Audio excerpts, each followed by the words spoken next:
1677 to get your free sample copy of Oregon Focus, the OPB members magazine. Next time on Masterpiece Theater.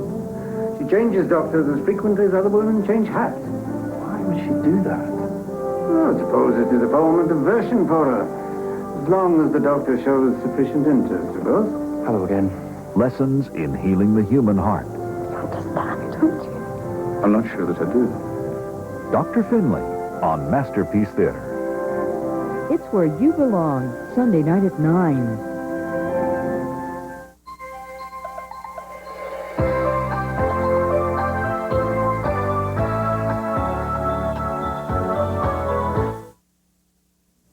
Funding for local broadcast of the MacNeil Lehrer NewsHour has been provided by Davis Wright Tremaine, a law firm serving businesses and individuals from offices in Oregon, Washington, California, Idaho, Alaska, and Washington, D.C.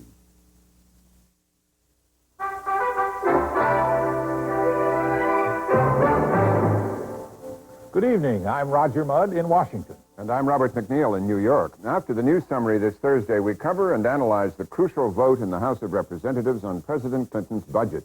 We also have excerpts from the president's televised town meeting in which he discusses his own recent performance. Finally, we debate the stormy issue of whether the Library of Congress should have made public the Supreme Court papers of late Justice Thurgood Marshall. Part of helping the world live and communicate better is keeping it well informed. That's why funding for the MacNeil Lehrer NewsHour is provided by AT&T and by PepsiCo.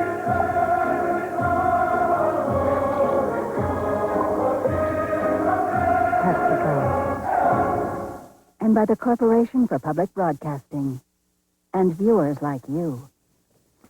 The House of Representatives is voting tonight on President Clinton's economic package. It's the centerpiece of his plan to lower the deficit and strengthen the economy, and his political position is at stake. The Democrats won a preliminary but critical procedural vote this afternoon by a healthy margin and predicted they had enough votes to win final passage. Republicans were totally united in opposition. The bill contains $250 billion in new taxes, including a controversial energy tax, and $87 billion in spending cuts. We'll have a full report on today's floor debate and analysis right after the news summary. Robin?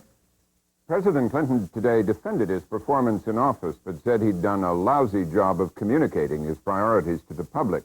He answered a wide range of questions during a 2-hour town meeting in the White House Rose Garden, broadcast on CBS this morning. He said he was close to reaching a solution to the gays in the military controversy. Several key members of Congress and military leaders have resisted his call to lift the ban on homosexuals. The president had this to say about the issue.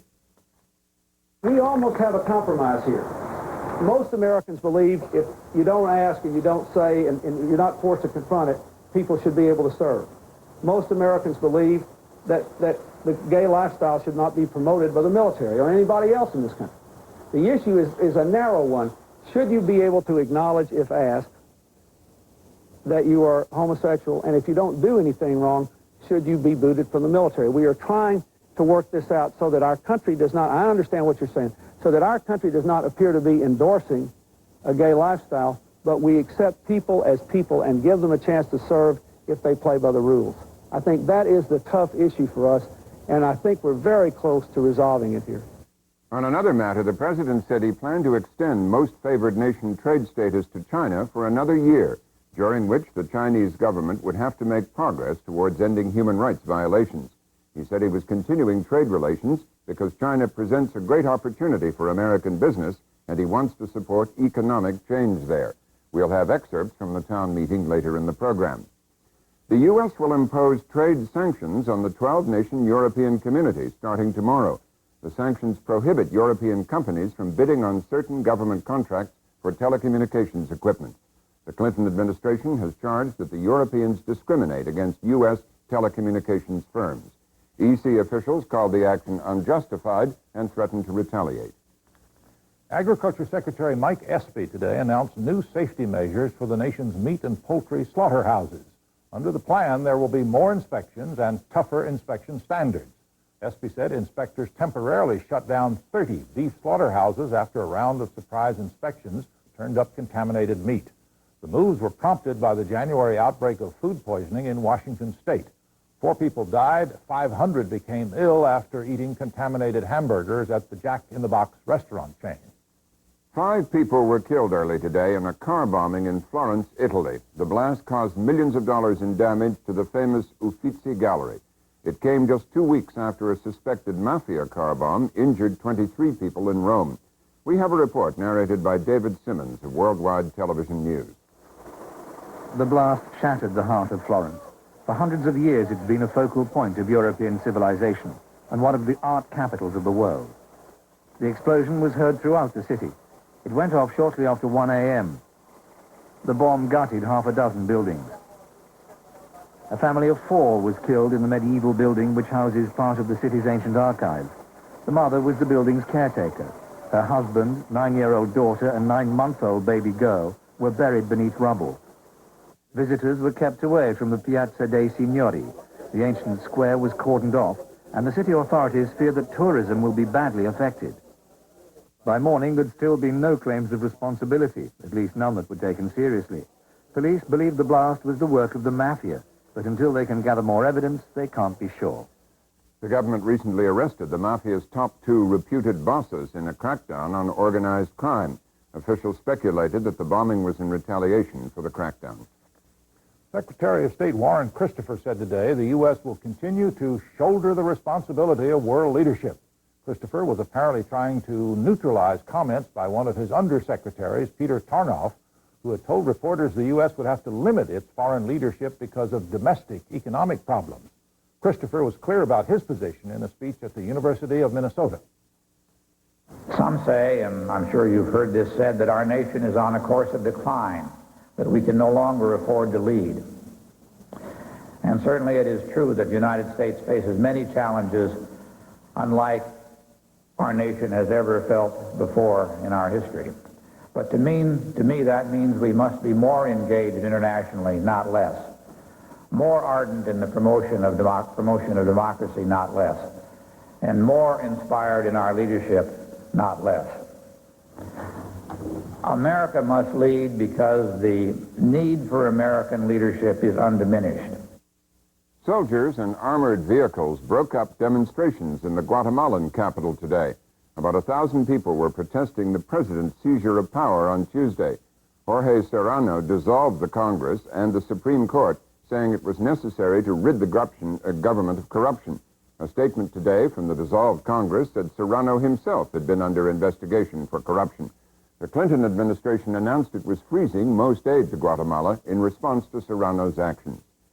That's it for the news summary. Just ahead, the budget vote.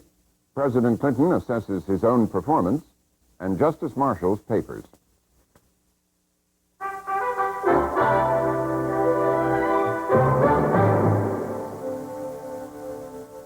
The battle over the Clinton deficit package is our lead story tonight. After all the public and private lobbying and the last-minute appeals, it comes down to a vote later this evening in the House of Representatives.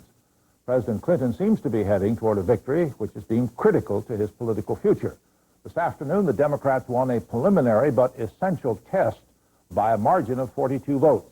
That vote protected the president's bill from a string of crippling amendments. We'll assess the political ramifications of today's vote, but first, Kwame Holman has this report on the day's action starting at the White House early this morning. President Clinton began this critical day of his young presidency in a setting he found to be a comfort zone during his campaign. In a TV town meeting in the Rose Garden, he talked about a last-minute addition to his budget bill that was expected to attract wavering conservative Democrats in the House. There was an agreement made last night that I had been supporting for a good long while, sponsored by the conservative Democrats, essentially to put a mechanism in the budget to force us every year to make the budget cuts that we say we're making in this 5-year budget. Gentleman from California. A few hours later, the preliminaries to the vote on the president's $500 billion 5-year budget got underway on the House floor, raucously. Today, the numbers are real, the deficit reduction is real, and the benefit to the American people is real. It's showtime. It's showtime. Massive tax increases on senior citizens and on the middle class. An energy tax that costs 600,000 jobs. New federal Social welfare spending programs, $1 trillion in additional cumulative debt. It's showtime, all right, and it's time to fish or cut bait, because the Republicans want you to believe that this plan is only about the greatest tax increase in this country. But guess what? This plan is also the greatest deficit reduction plan that we've ever seen in history. They don't want you to know about that, but guess what? That's what it is, and that's what I'm going to vote on today, Mr. Speaker, and we're going to pass the plan. It's showtime. Gentleman's time has expired. The chair would remind our guests in the gallery that we are to refrain from responding either positively or negatively to any statements made by members on the floor. Republicans were expected to vote unanimously against the president's plan, and Dan Burton had some free advice for Democrats. Now, make no mistake about it. If you vote for the largest tax increase in U.S. history and you don't make the spending cuts that you should, many of you, my dear friends whom I love so much, will not be back in 2 years. So think about that. Please don't follow this misled Pied Piper down the wrong road. It's going to ruin you. Don't do it. Big mistake. Conservative Democrat Jim Slattery confirmed the president had gained some votes with the agreement last night to try to restrain future entitlement spending. I think this particular provision in the package is definitely worthy of everyone's support. And I urge my colleagues to support the reconciliation package today. And please look at this the entitlement cap and understand what a historic change this is. We are taking entitlements off of autopilot, and it's worthy of our support. The first major battle of the day was over allowing votes on changes in the president's plan. House Minority Leader Bob Michel invited Democrats to join Republicans in opening the president's plan to amendment. A vote against this rule is a vote for giving every member of the House a chance to do what we would like to do, vote up or down on the energy tax, and possibly several other significant amendments that have broad-based support on both sides of the aisle. But in the first critical test of the president's strength, only 3 Democrats deserted, and the voting rules remained as designed by the Democratic House leadership.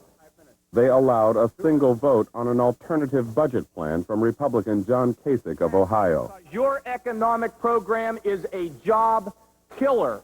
Your tax increases on the energy in this country will affect people from the automobile to the schoolhouse to the grocery shelf. Cut spending first. Support the Republicans. Defeat the president's tax and spend plan.